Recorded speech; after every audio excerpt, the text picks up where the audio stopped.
मुलाकात के लिए अदालती ऑर्डर हैं कि इनकी मुलाकात करवाई जाए, लेकिन फिर इनकी मुलाकात नहीं करवाई जाती क्योंकि आसिम मुनीर साहब ने जिद पकड़ी हुई है कि इमरान खान को मैं इमरान खान की बहनों से नहीं मिलने दूंगा और इमरान खान का कोई पैगाम जेल से बाहर नहीं आने दूंगा, क्योंकि इमरान खान के पैगाम के साथ बड़ी एनर्जी भी आती है, उसके पैगाम के साथ बहुत सख्त मौक़िफ़ भी आता है और इमरान खान के पैगाम के साथ पाकिस्तान तहरीक इंसाफ में एक तहरीक पैदा हो जाती है। लिहाजा आसिम मुनीर साहब ये खतरा लेना नहीं चाह रहे। वो पहले ही पाकिस्तान के अंदर बहुत सारी मुश्किलात का शिकार है, एक नई मुसीबत उनके लिए खड़ी हो गई है। वो मैं आपको भी बताता हूँ आसिम मुनीर साहब के साथ क्या हुआ। लेकिन अडियाला के बाहर जो है वो आज फिर ऐसा लगता है कि तमाशा ही लगाया जाएगा। रियासत अगर समझदार हो तो बहनों को भाई से मिलने की इजाजत दी जाए। दुनिया भर का मीडिया आवाज उठा रहा है, सहाफती तंजीमें आवाज उठा रही है, अक़वाम मुत्तहिदा आवाज उठा रहा है। दुनिया के जितने भी इंपॉर्टेंट लोग हैं वो ये जानते हैं कि इमरान खान के साथ ज्यादती की जा रही है। आलमी मीडिया इन चीजों को एक्सपोज कर रहा है, लेकिन इसके बावजूद अडियाला के बाहर हर मंगल को तमाशा लगा दिया जाता है, हर जुमेरात को तमाशा लगा दिया जाता है। और अब इमरान खान साहब की बहनें लगातार कई महीनों से नाकाम होती चली जा रही हैं। वो कि एक मुलाकात 2 दिसंबर को हो पाई थी, मुख्तसर मुलाकात, और उससे पहले और उसके बाद अब तक लगातार इमरान खान साहब को कैद तन्हाई में रखा गया। अब इमरान खान साहब को आज मिलवाया जाता है या नहीं मिलवाया जाता ये तो पता चलेगा, लेकिन पाकिस्तान तहरीक इंसाफ ने तहैया किया कि वो कारकुनों को बड़ी तादाद में लेकर जाएंगे और कारकुन अडियाला जेल के बाहर मौजूद रहेंगे और इमरान खान की बहनों के साथ इज़हार यकजहती करेंगे।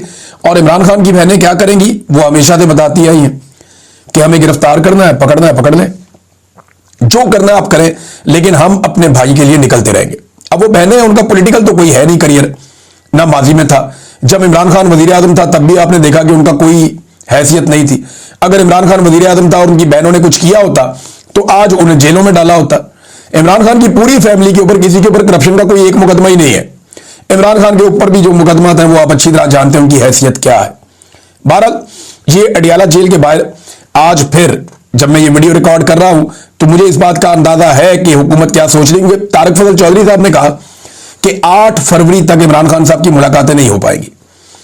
8 फरवरी वो दिन है जिस दिन पाकिस्तान तहरीक इंसाफ का मैंडेट छीना गया था, जिस दिन अवाम के मैंडेट के ऊपर पाकिस्तान की मिलिट्री एस्टेब्लिशमेंट ने डाका डाल के आसिम मुनीर साहब ने पीपल्स पार्टी और पीएमएलएन की हुकूमत बना दी थी, जबकि पाकिस्तान तहरीक इंसाफ की 2/3 अक्सरियत को छीन लिया गया था। और यह पाकिस्तान की तारीख में मैंडेट पे पड़ने वाला अब तक का सबसे बड़ा डाका है। तो ये 8 तारीख तक कोई तारीख ना चल जाए, कोई मामला ना हो जाए, लिहाजा कोशिश की जाएगी कि कुछ भी करके इमरान खान साहब की मुलाकात ना करवाई जाए। ये बात कह रहे हैं कौन? तारिक फजल चौधरी साहब, जो हुकूमत का हिस्सा है और इस्लामाबाद से फार्म 47 के एमएनए भी हैं। नाज़रीन, इसके साथ साथ बरतानिया में भी एहतजाज की कॉल दी गई है। पहले ये कॉल आईएसएफ ने दी थी और अब पाकिस्तान तहरीक इंसाफ इसका हिस्सा बन गई है। इस पे जो है वो सज्जाद बरकी साहब, जो बैनुल अक़वामी पाकिस्तान तहरीक इंसाफ की तंजीम है, उसको लीड करते हैं, उन्होंने पैगाम भी जारी कर दिया है। और ये अब जो बरतानिया में पाकिस्तान के जो फॉरेन ऑफिसेज हैं, जो वहां पे जो बरतानिया में पाकिस्तान की हाई कमीशन के दफ्तर हैं या एम्बेसी है, उसके बाद ये एहतजाज करने के लिए जाएंगे। और लंदन में एक बड़ी कॉल है, बाकी जगहों पे कॉल है कि जनाब यहां पे धरना दिया जाएगा। देखिए, पाकिस्तान और बरतानिया का 5 घंटे का टाइम का फर्क है। तो जिस वक्त इमरान खान साहब की बहनों ने अगर धरना दिया और 5 बजे तक मुलाकात ना करवाई गई तो बरतानिया में दोपहर के 12 बजे होंगे। और अगर ये लोग वहां पर एहतजाज करेंगे तो जब तक इमरान खान साहब की बहनें अडियाला जेल के बाहर बैठेंगी तब तक ये लोग यहां पे बैठ के धरना देंगे और पूरी दुनिया को ये बताएंगे कि जनाब हमने धरना इसलिए दिया हुआ है कि पाकिस्तान में अडियाला जेल के बाहर एक धरना चल रहा है और वहां पे इमरान खान साहब की उनकी बहनों से मुलाकात नहीं करवाई जा रही और ये पाकिस्तान की रियासत इसके अंदर मुलव्वस है। और इमरान खान साहब ये कहते हैं कि आसिम मुनीर की ईमा के ऊपर हो रहा है और जेल में बैठा हुआ एक कर्नल ये कर रहा है। आसिम मुनीर साहब के लिए मुश्किल क्या पैदा हुई, जरा ये खबर मैं आपके सामने रख देता हूं, ये इंपॉर्टेंट है। एक तो आसिम मुनीर साहब को एक मेडल मिल गया और इसका बड़ा रोला डाला हुआ था ताहिर अशरफी ने। ताहिर अशरफी साहब ने तो कमाल किस्म का जूता पॉलिश किया आसिम मुनीर साहब का, कमाल कर दिया। उन्होंने कहा था जी कि सऊदी अरब का वो अवार्ड मिलने वाला है आसिम मुनीर को, कि कमाल होने वाला है और सऊदी अरब का सबसे बड़ा अवार्ड मिलने वाला है। मैं आपको बताता हूं, सऊदी अरब का जो दौरा हुआ आसिम मुनीर साहब को इसमें king Abdul Aziz medal of excellence इससे नवाजा गया। इससे पहले ये मेडल जो है वो जनरल कमर जवेद बाजुआ को मिला, उससे पहले वाले आर्मी चीफ जनरल राहील शरीफ को मिला, उससे पहले वाले आर्मी चीफ अशफाक परवेज कियानी को मिला, उससे पहले वाले आर्मी चीफ परवेज मुशर्रफ को भी मिला और ये जॉइंट चीफ ऑफ स्टाफ को भी मिलता रहा, एयरफोर्स के और नेवी के जो चीफ्स हैं उनको भी मिलता रहा। ये कोई ऐसा नहीं है कि इंडियन को भी मिला, वो बहुत दुनिया को उन्होंने दिया हुआ है। तो उन्होंने आसिम मुनीर साहब को भी दे दिया। लेकिन जिस तरह गेम चुक रही थी ना ताहिर अशरफी साहब ने, उसी तरह मौलवियों ने अब ताहिर अशरफी साहब की मंजी ठोक दी है। ताहिर अशरफी साहब बहुत बुरी तरह फंस गए। ये मौलवी दरबारी मौलवी है और इसमें जनाब गेम चुकी हुई थी आसिम मुनीर साहब की। मैं आपके हाथ में बैत करना चाहता हूं, मेरे साथ कुछ 30 लाख तलबा है। ये ताहिर अशरफी को मैं चैलेंज करता हूं, ये 30 लाख तलबा छोड़ दे, ये 30,000 तलबा गिनवा दे। 30 लाख तलबा तो बहुत दूर की बात है, ये 30,000 तलबा या 3 लाख तलबा ही गिनवा दे। ये बुला ले, तलबा को बुला ले, किसी जगह पे इकट्ठा कर ले, अपनी ताकत भी इस्तेमाल कर ले। ये नहीं कर पाएगा। वजह यह है कि जो उलमा इकराम के जिस तबके को या जिस फिरके को ये नुमाइंदगी करता है वो इसको और ही नहीं करते। वो जो उलमा इकराम है वो इकट्ठे हुए और उन्होंने एक बड़ा इकट्ठ करके एक बहुत बड़ा पैगाम दिया और ये पैगाम जनाब आया है उलमा का एक बड़ी कॉन्फ्रेंस में, जहां पे मुफ्ती तकी उस्मानी साहब थे, मौलाना फजल रहमान साहब थे, मुफ्ती मुनीबुर रहमान साहब थे, शुजाउद्दीन शेख साहब थे, साहबजादा अबुल खैर ज़ुबैर साहब थे और इब्तिसाम इलाही ज़हीर साहब थे। वहां पे खड़े होकर ना उलमा इकराम ने यह भी सवाल उठाया, जो देवबंद उलमा इकराम है। उन्होंने कहा जी, वो कहता है जी कि मैं बैत करता हूं आर्मी चीफ के हाथ के ऊपर, और वो कहता है जी 30 लाख तलबा और उस्ताद मेरे साथ हैं, तो बताओ क्या वो हमारा नुमाइंदा है, क्या वो आपका नुमाइंदा है? तो लोगों ने कहा नहीं, वो हमारा नुमाइंदा नहीं है। तो ताहिर अशरफी साहब को जनाब फारिग कर दिया। वो बेचारे अकेले, उन्होंने गेम चुकी हुई है और बिला वजह जबरदस्ती के पाकिस्तान के उलमा के नुमाइंदे बने हुए हैं। अब उलमा इकराम ने क्या कहा, एक तरफ ताहिर अशरफी है जो एक लफज बोल, ताहिर अशरफी है, बहुत सारे और मौलवी भी हैं जो एक लफज बोलने को तैयार नहीं है इस्तिस्ना के ऊपर, जो एक लफज बोलने के लिए तैयार नहीं है इद्दत जैसे घटिया केस के ऊपर, जो एक लफज बोलने के लिए तैयार नहीं है पाकिस्तान की अफवाज के साथ जो इस वक्त किया जा रहा है और जिस किस्म के मुआहदे आलमी सतह पे किए जा रहे हैं उसके ऊपर वो बात करने को तैयार नहीं है, डरे रहते हैं, सहमे रहते हैं।